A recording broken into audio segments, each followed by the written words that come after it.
नमस्कार. आम्ही निघालो रायगड किल्ल्यावरती. सकाळचे वाजलेत 8 आणि आम्हाला लागली होती भूक. मग त्यामुळे आम्ही गेलो मिसळ खाण्यासाठी आणि भाऊची नवीन क्रेट असल्यामुळे भाऊ खुश होता.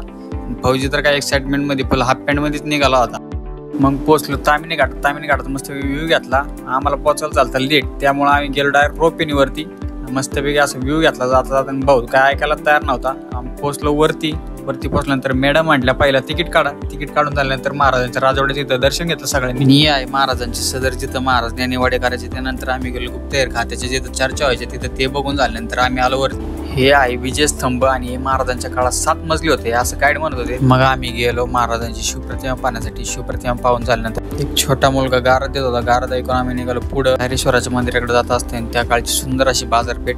महाराजांनी शत्रूपासून वाचण्यासाठी मंदिराला बाहेर मस्जिदीचा आकार दिलता व आतमध्ये गेलं तर सर्व हिंदू देवदेवता आहेत. त्यानंतर महाराजांच्या समाधीचं दर्शन घेतलं. त्या शेजारी वाघ्या कुत्र्याचं स्मारक आहे. सर्व बघून झाल्यानंतर आम्ही निघालो टकमक टोकाकडं आणि टकमक टोक बघून झाल्यानंतर पोरं फुल एक्साइटमेंट मध्ये निघाले. त्याच्या मागे मी पण निघालो. Bye bye. तर एवढाच होता मिनी ब्लॉग. आवडला असेल तर लाईक करा.